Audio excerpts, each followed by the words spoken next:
Vamos ouvir o ministro da Justiça, Ricardo Lewandowski. Ao nosso alcance, que eram de nossa alçada, e eu vou rememorar, então, as providências que nós já determinamos e que são de conhecimento geral, como eu penso, e também quero atualizá-los com relação a outras providências que estão sendo tomadas, enfim, e apresentar a todos o estado geral da situação. Então, desde o primeiro dia, ou desde as primeiras horas de ontem, nós tomamos as seguintes providências. Em primeiro lugar, eu determinei a ida do secretário nacional de Políticas Penais, que é o André Garcia, a Mossoró, foi acompanhado de uma equipe de 6 servidores para conhecer a situação em loco e tomar as primeiras providências cabíveis no âmbito administrativo. Em segundo lugar, logo nas primeiras horas da manhã, eu acionei o diretor-geral da Polícia Federal para que abrisse as investigações e deslocasse uma equipe com o número de policiais e peritos necessários para também tomar conhecimento da situação, apurar as responsabilidades e participar do esforço de captura dos fugitivos. Em terceiro lugar, eu ordenei, isto também já foi divulgado, a mobilização das Forças Integradas de Combate ao Crime Organizado, cuja sigla é FICO, com 2 Cs. E esta organização, esta entidade, ela congrega policiais federais e policiais estaduais que combatem o crime organizado, reprimem o crime organizado, trocam informações entre si e estão mobilizadas e atuando exatamente na recaptura desses detentos que se evadiram da prisão. Eu também instruí a Polícia Federal para que efetuasse o registro do nome desses 2 detentos que escaparam da prisão federal no sistema de difusão vermelha da Interpol.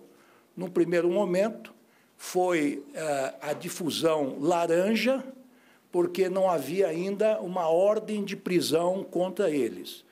Quando há uma ordem de prisão contra alguma pessoa, então ela é inscrita no rol de difusão vermelha da Interpol. São aqueles procurados com uma ordem de prisão expedida por um juiz competente.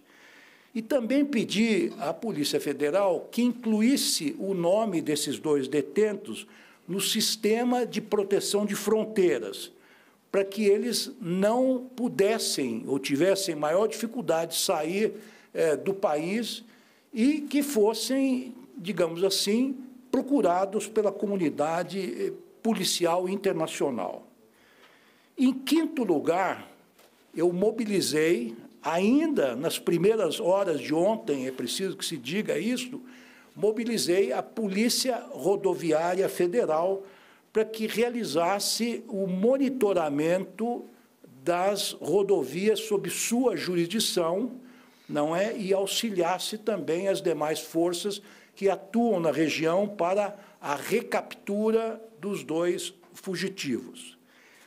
Eu mandei também, desde logo, fazer uma ampla e imediata revisão abrangente de todos os equipamentos e protocolos de segurança nas 5 penitenciárias federais. Isso já foi feito a partir de ontem e nós temos um prazo para que isso seja feito de 5 dias para que tenhamos os primeiros informes.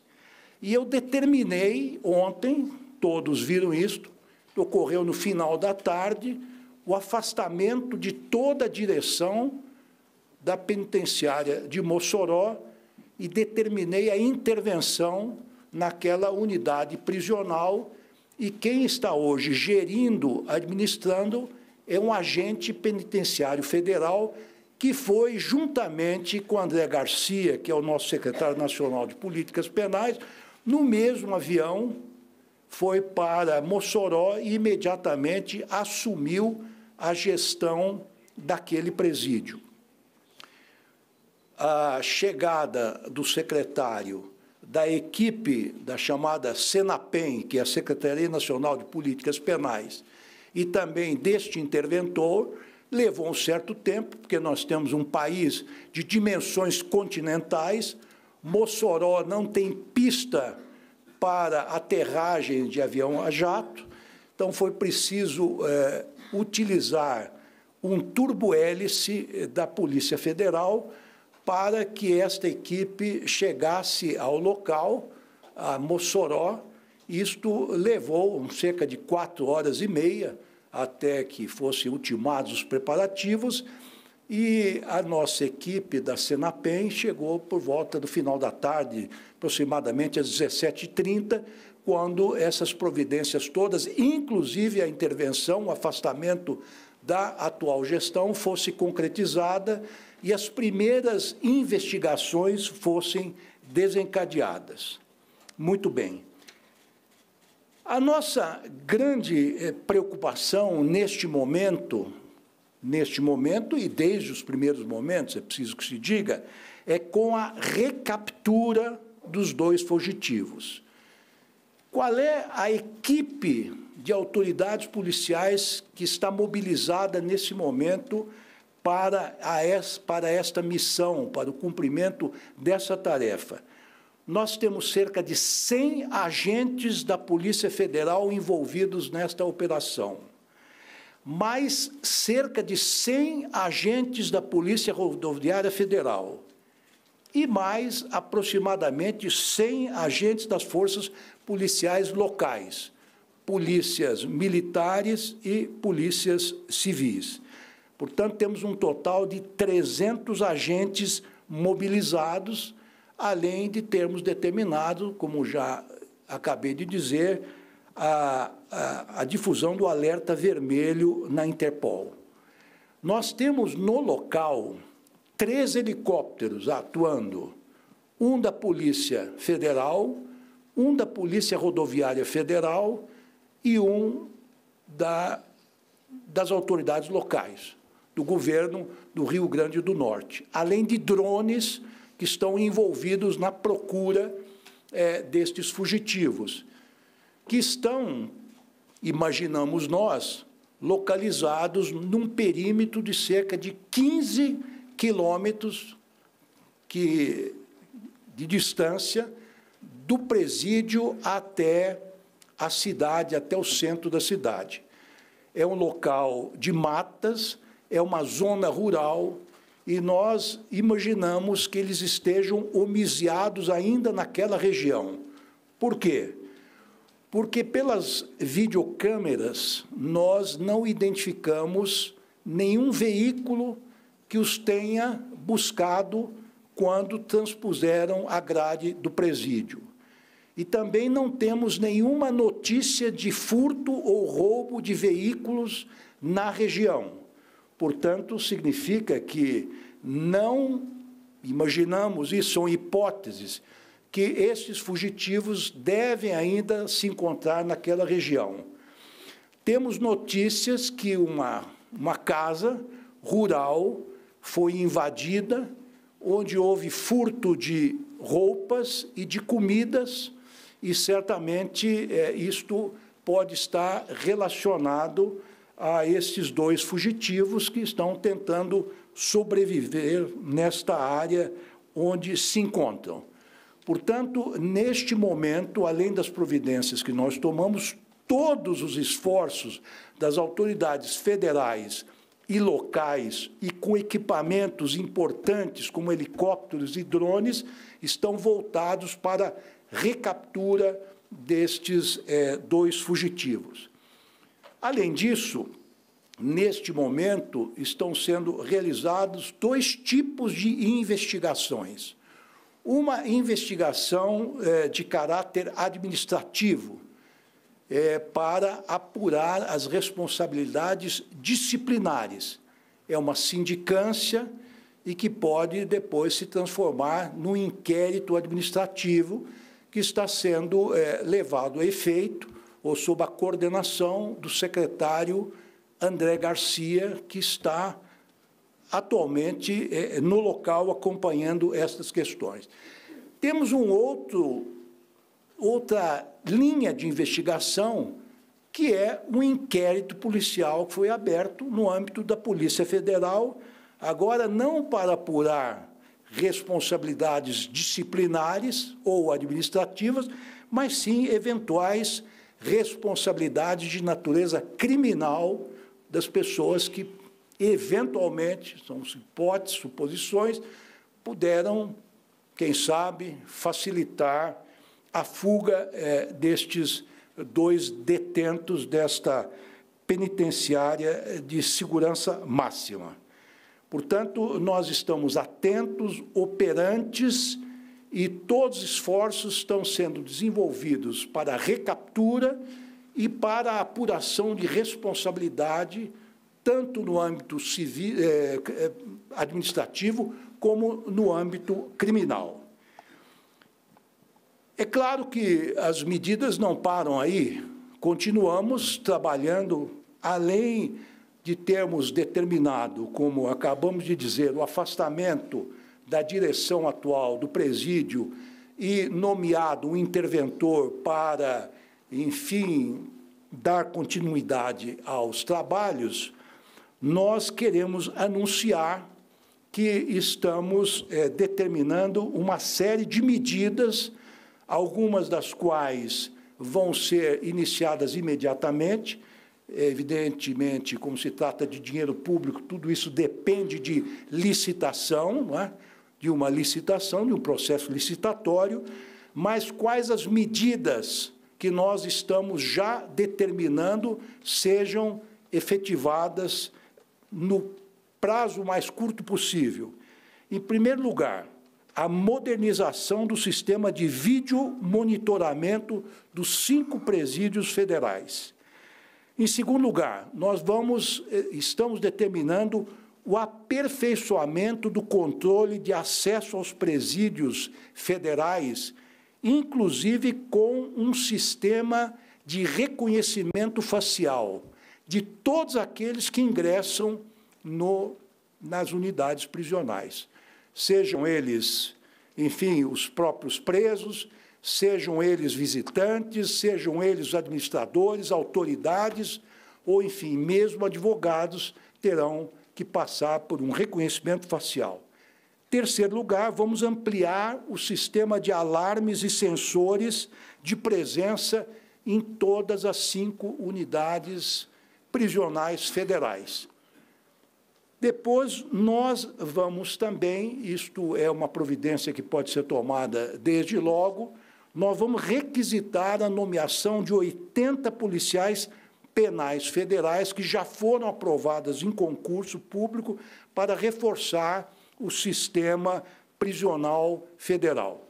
Nós requisitamos, evidentemente, a nomeação depende de outro ministério, mas isso está requisitado e parte deste contingente já será deslocado para Mossoró. Finalmente, algo que é mais custoso, é mais trabalhoso, mas já está no planejamento nosso, é a construção de muralhas em todos os presídios federais, a exemplo daquilo que foi feito aqui na unidade do Distrito Federal. E os recursos, para tanto, virão do Fundo Penitenciário Nacional, que é o FUNPEN, evidentemente, após o processo licitatório que a lei exige. Então, quero dizer às senhoras e aos senhores e ao público em geral que, desde as primeiras horas do acontecimento, nós estamos ativos, estamos atuando e empregando todos os nossos recursos materiais e humanos para, enfim, recapturar os fugitivos e apurar as responsabilidades do ocorrido e, mais do que isso, prevenir a repetição de um episódio como este, que nós entendemos que foi resultado de uma série de eventos fortuitos, para que esta situação não se repita. E dizer a todos que, tirando esse episódio que foi localizado e que, a nosso ver, se deve, em grande parte, ao fato de ter se realizado e ainda está se realizando neste presídio de Mossoró uma reforma de um concerto de instalações, uma obra civil que deve ter contribuído para a fuga desses dois detentos. Eu quero assegurar às senhoras e aos senhores e a todos aqueles que nos ouvem que os presídios federais são absolutamente seguros e todos podem continuar confiando neste sistema. Eram estas as informações que eu tinha a dar, por hora, e estou aberto.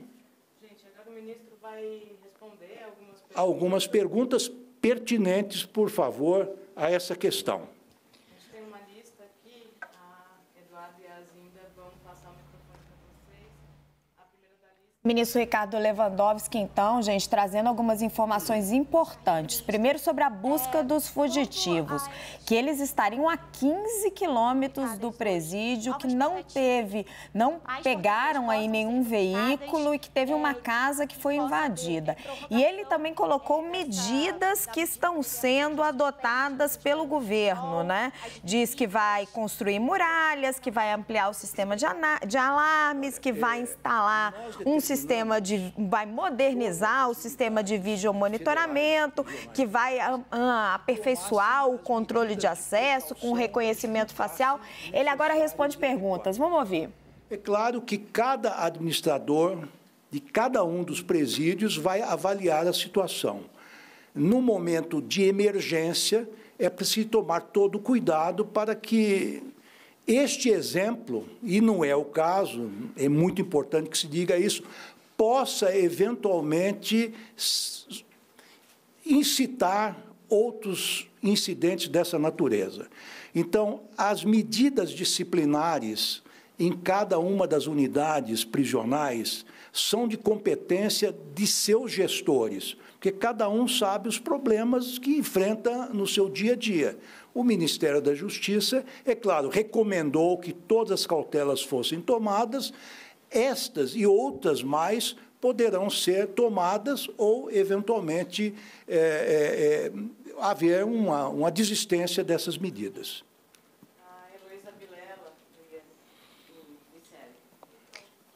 Boa tarde, ministro.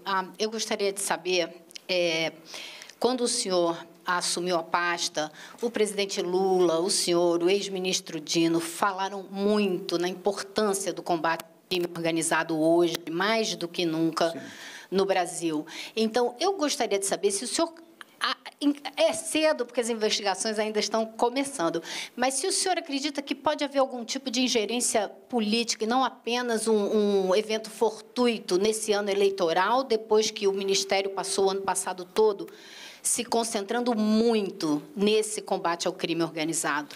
Olha, obrigado pela pergunta, é muito oportuna. Nós descartamos completamente esta hipótese. A política não ingressa nos presídios federais e também não ingressa aqui no Ministério da Justiça e da Segurança Pública no que diz respeito às questões técnicas, evidentemente. É claro que a política geral do país é determinada pelo presidente da República e, claro, que nós aqui levamos a cabo, naquilo que diz respeito às nossas competências, esta política mais geral. O combate ao crime organizado, evidentemente, é um combate que exige uma ação muito técnica. E o crime organizado hoje, ele vem crescendo, infelizmente, não só em nosso país. Ele deixou de estar restrito a um estado determinado. Ele hoje se alastrou pelo país todo e também tem uma dimensão internacional. Então, é por isso justamente que o combate ao crime organizado, ele passa a ser de competência também do Ministério da Justiça e da Segurança Pública, que ele passou a ser um problema de âmbito nacional. E mais do que isso, nós estamos trabalhando já com uma colaboração, e não é de hoje, com outros países para combater este tipo de criminalidade. É altamente organizado, altamente estruturado e altamente capitalizado. E, muitas vezes, infelizmente, o Estado não tem condições de competir com esse tipo de estruturas que são multinacionais. Mas é claro que nós não vamos arrefecer com relação a esse combate, nós estamos preparados, nós temos uma Polícia Federal que merece todos os elogios, assim como a Polícia Rodoviária Federal. Nós temos um país bem estruturado, não canso de dizer isso, do que diz respeito ao sistema de justiça. Nós temos 27 unidades da federação, onde nós temos um Ministério Público independente, nós temos um Judiciário independente, nós temos polícias civis, militares, fora as polícias federais, altamente técnicas e competentes, nós temos todas as condições de enfrentar o crime organizado e vamos enfrentar. E esta é uma das prioridades do governo federal, é uma orientação que o presidente Luiz Inácio Lula da Silva nos deu ao assumirmos este cargo. A segurança pública é algo que preocupa não mais o cidadão que pertence à elite, mas é um problema que hoje preocupa, afeta o dia a dia, o cotidiano do cidadão comum, das pessoas mais simples. Isabela Camargo, da TV Globo. Ministro, boa tarde. Especialistas apontam que para uma fuga ocorrer... Opa, falhou. Voltamos. O ministro Ricardo Lewandowski segue ali respondendo às perguntas dos jornalistas, diz que a política não interfere no trabalho técnico do Ministério, detalhou um pouco ali das medidas, mas não deu prazo, não deu valores, diz que os recursos vão sair do fundo penitenciário, uma vez que forem feitas as licitações. E as medidas a gente detalha daqui a pouquinho para vocês, mas elas são de modernização do sistema de vídeo, do sistema de entrada, modernização das câmeras. A gente estava contando aqui para vocês o quão antigas elas são. Vamos ouvir um pouquinho mais o ministro. Muito interessante.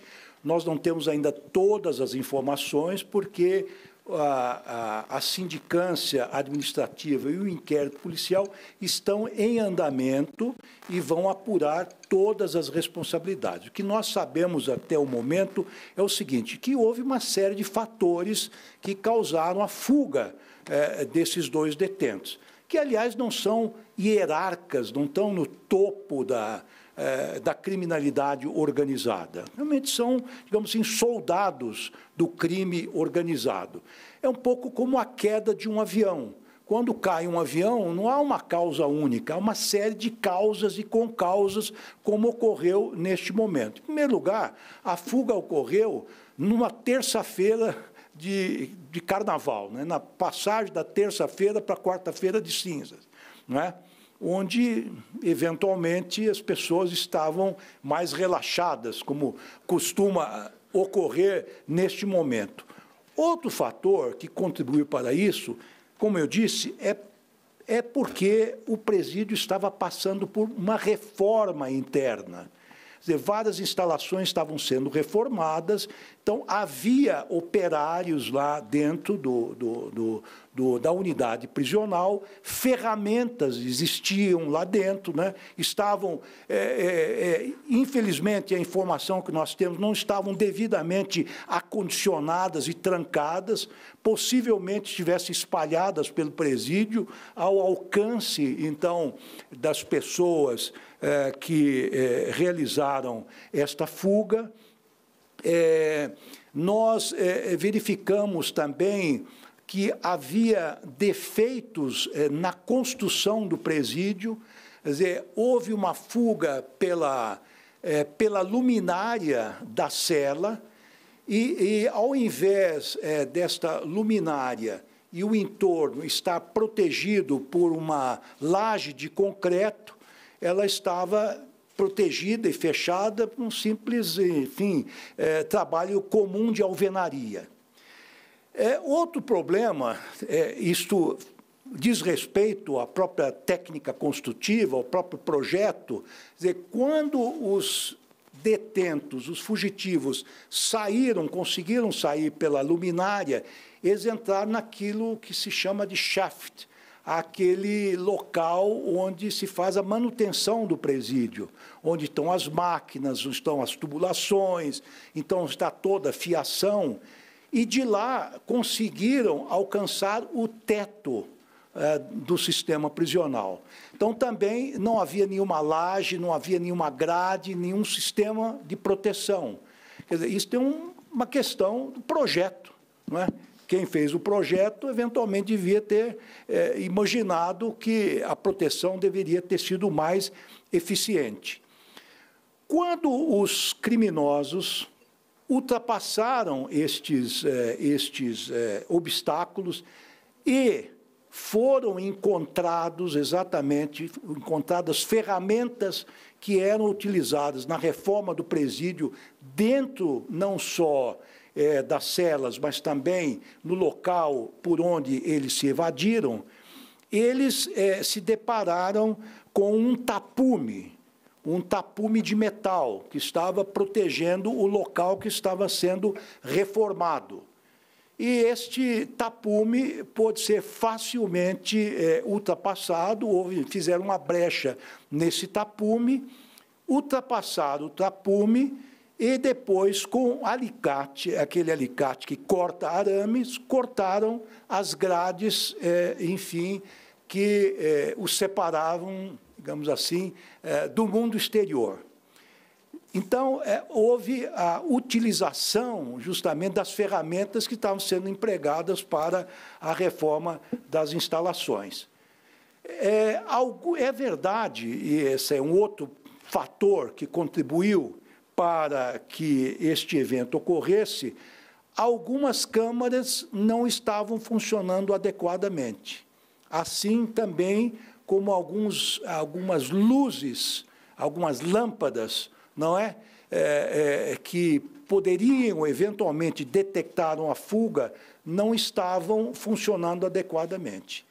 Então, de quem é essa responsabilidade? Por que que isto ocorreu? Isto será objeto, justamente, dessas investigações dos dois planos, no plano administrativo e no plano criminal. Então, veja, Isabela, é um conjunto de circunstâncias que favoreceu a fuga destes dois detentos.